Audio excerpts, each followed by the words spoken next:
Have you ever fallen in love with someone who doesn't even notice you when you might as well be empty space to him? It sucks. I'm Ashley, and at school, I'm the invisible girl. When the story that changed my life happened, I had been going there for over 3 months. But just like on my first day, I sat in the cafeteria absolutely alone. I was always looking at the kids in the cool group. They pissed me off. They annoyed me. I was also wildly jealous of them and attracted to them. They were so beautiful. The girls were like from the cover of a magazine, and the guys just couldn't be cooler. I knew them all by name, and they didn't even know that I existed, except for a girl named Debbie. She was the only one that scared me. I often noticed her looking at me as if she was planning something. I felt like I needed to stay away from her, but I forgot all about that when she suddenly spoke to me. We had run into each other by chance in the store. She wasn't with her friends and just said hi to me, although we had never said hello before. And do you know what else she told me? That one guy from their group liked me. But shh, it's a secret. She could introduce us. Wow, just wow. Did I think that she was tricking me at the time? Yep. But the very next day after school, she told me that I was going with them and dragged me to her car. Waiting for us there was Kevin, one of those tough guys at school. You know, he seemed like the most arrogant out of all of them, and very attractive. Debbie winked at me, and I realized that he was the guy who had fallen for me. My heart was pounding. I went with them without a second thought. Everything has changed since then. Kevin and Debbie introduced me to the group, and everybody accepted me quite well. But then, something happened. I felt like Kevin really liked me. And finally, 3 weeks later, he and I were almost alone. We were sitting by the fire on the riverbank. A big group, as usual. It was already very late. My mom called me, and I had to step away to talk to her. On my way back to the fire, someone grabbed me from the darkness. It was Kevin. He invited me to get warmed up in his car. He told me that he liked me. At first, he didn't like me, but now that he had gotten to know me better, he was glad that Debbie had decided to introduce us. Wait, Debbie told me something completely different. But I didn't have time to say anything to him, because then he touched me and I got goosebumps. Who cares who liked who first if Kevin wanted me now? And he kissed me. It was just normal. I didn't get butterflies. I didn't understand how that was possible. What was wrong with him? Or with me? Kevin reached out to me again, but I told him I needed to call my mom, and that I would be back soon. I went towards the forest and played out our kiss in my head, and then it happened. Debbie kissed me.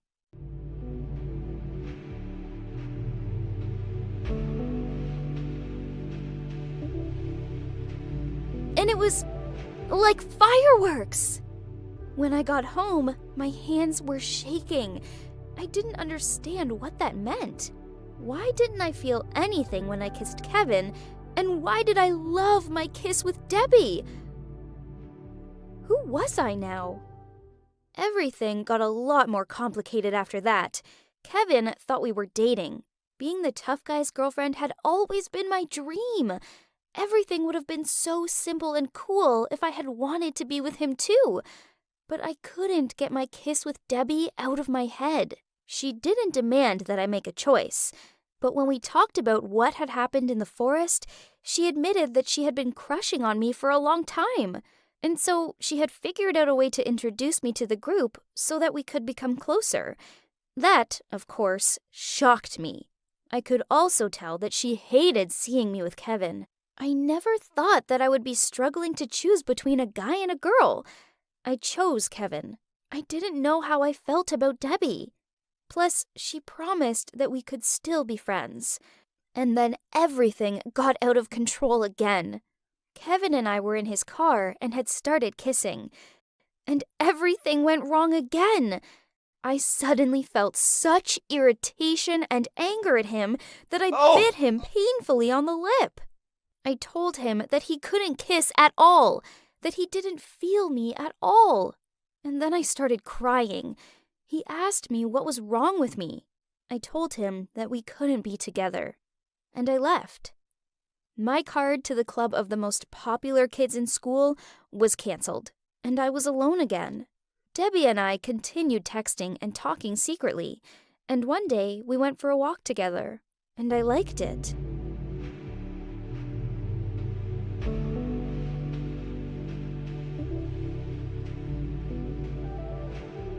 Gossip about Debbie and me soon started at school. Someone saw us together that night, and we started getting laughed at. Me more than her, of course. I knew it was Kevin who had stirred up the other guys, so he got his revenge on me for breaking his heart or for the fact that I hurt his inflated ego. He told everyone that it was he who had dumped me, even before he found out that I was playing for both teams. The rumors made it to Debbie's parents, and they transferred her to another school, and they forbade her to see me. I kept getting picked on at school. I want to be invisible again and live in peace. What would you do if you were me? Give in to your feelings like me? Or would you live a normal life without standing out like everyone else? Well, that was my story. Write what you think about all this. Hello, everyone. My name is Kelly, and I made a big mistake when I shared the news of my success with my parents. Here's what happened to me. One day, our whole family was having dinner together. Mom, Dad, and my older sister. I had $1,000 in my hands. I had saved that much in just 2 months. And so I say, look how much I made on TikTok. And you didn't believe me. Now I have money. I earn my own money. Isn't that awesome? The surprise failed. When my older sister showed them that she learned how to twerk, they were delighted. Now I understand that I shouldn't have told my parents anything. My money would completely change them. I'm basically considered insane. Here's what happened next. I had an ordinary life. I, like you, was addicted to TikTok and Instagram, watched Netflix, and went to school. But I got lucky and was able to monetize my TikTok and Instagram pages with various tutorials for girls. This brought me income as well as a lot of problems. After my failed surprise with my wad of money, my mother came up to me and seriously asked if I could lend her $300. No problem, Mom. I was glad that she was finally paying attention to me and talking to me like an adult. But after a couple of days, she asked for more, and then more and more. And then she stopped looking for work and settled on the couch in her favorite robe to watch a stupid TV series. Of course, with a bottle of wine. When I came home from school, it wasn't even 5 p.m. Mom pounced on me. Where had I been? She said that she needed to have a serious conversation with me. She and my dad thought about it and had come to the conclusion that, since I wasn't 18 yet, they should manage my income. After all, I live in their house, eat their food, and use their internet and electricity. Holy. How much did she drink before coming up with that? They said I at least owed them a percentage of my earnings. Mom told me to wipe the look off my face because my class trip to France was coming up and I wouldn't be able to go without my parents' written consent. That's blackmail. After that, I was so depressed that I didn't post a single new video for a week. But I gave my parents $500, which I supposedly owed them. And after a while, I started supporting my older sister. I just bought a new iPhone. Mom called me over and told me to give her $1,000 2 weeks in advance. Better yet, to stop acting like a bitch and buy a new phone for my sister. I asked her why I owed her anything. To this, my mother replied that we are one family and so we help each other. I didn't need a reason to do something nice for my beloved sister. What the fuck? That sentimental bullshit almost made me lose it. But I saw no point in arguing, so we went to pick out a new iPhone for my sister. And then I paid to fix the newly purchased broken phone. I started feeling like I was trapped at home. It disgusted me to look at them all. Half a year passed that way, and then the holidays began. And I met a guy. He and I had been texting online for several months, but had never met. I told him about my problems with my family, and then he texted me that I needed to bust out of there. He invited me to go with him and his friends for a couple of weeks to a sports camp. I gave my mom $500 and subtly mentioned that I was leaving with friends for a couple of weeks. Don't lose me. None of them even thought about me for a week, and then it was like something snapped. They were texting and calling me, asking when I would be back, and whether I could at least transfer them some money. Damn. I was even embarrassed to tell my friends. Their parents didn't miss them because of money. When I got back, my hair stood on end from the way they twisted everything. They were saying that I hadn't warned them and just disappeared, and that I must be on something if I don't remember that. And that was a month before my 18th birthday.